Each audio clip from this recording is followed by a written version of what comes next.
galak. Galak.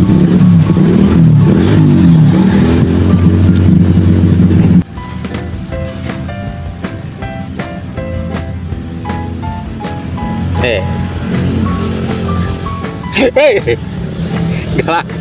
Sebenarnya ini tidak berbahaya, tidak berbisa, tetapi gigitannya akan sakit. Dan kata mitos, yaitu tahayul, bahwa ketika kita digigit oleh bunglon atau londok, seperti halnya digigit oleh tokek, katanya tidak akan melepaskan gigitannya selama belum ada atau belum mendengar suara guntur atau halilintar. Dan itu sebenarnya hanya mitos belaka dan tidak benar.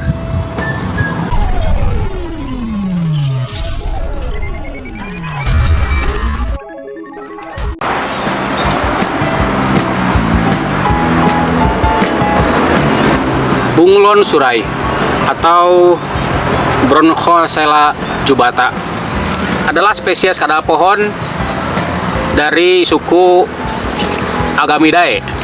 Nama-nama umumnya itu bengkarung surai Melayu, londok dari Pulau Jawa atau Sunda. Orang awam sering menyebutnya bunglon saja, meskipun itu merujuk kepada berbagai jenis kadal pohon yang tersebar luas di Nusantara, yaitu di Pulau Sumatera, Kalimantan, Sulawesi, Pulau Jawa, dan Bali. Orang banyak menyebutnya bunglon surai. Kalau di Jawa atau di Sunda disebut londok, atau juga bengkarung. Spesies kadal ini termasuk suku dari Agamidae. Kadal ini satu golongan dengan cicak terbang, atau kalau di Sunda namanya hap-hap.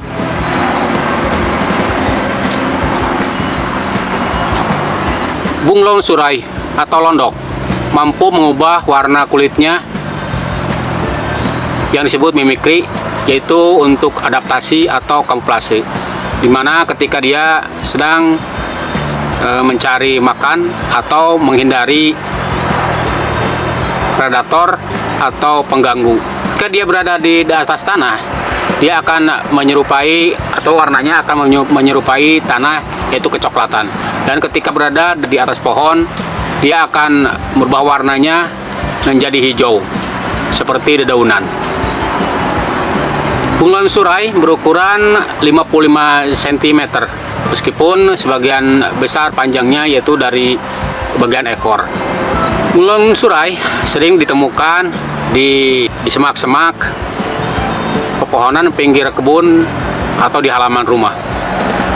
Dia sering berada di atas tanah ketika terjatuh dari pohon ketika mengejar mangsanya, dan kemudian beralih kembali ke atas pohon yang terdekat. Dia adalah karnivora, pemakan serangga seperti kupu-kupu, ngengat, lalat, dan berbagai jenis serangga lainnya seperti jangkrik juga. Bunglon surai berkembang biak dengan bertelur yang biasanya diletakkan di tanah subur yang berpasir atau di bawah serasah.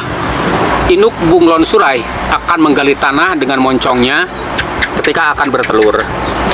Reptil ini menjadi bahan makanan untuk reptil yang lebih besar seperti biawak oleh kucing.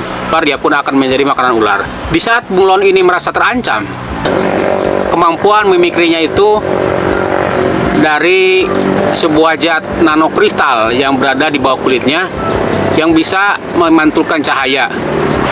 Keberadaan reptil ini di alam cukup berguna untuk mengontrol serangga-serangga yang mengganggu tanaman.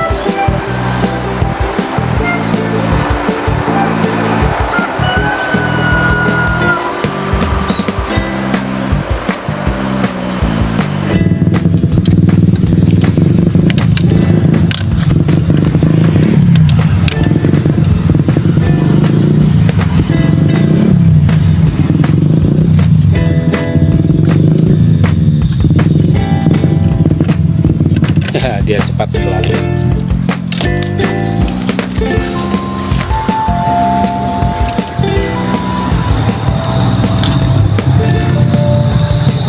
Sudah tidak terlihat.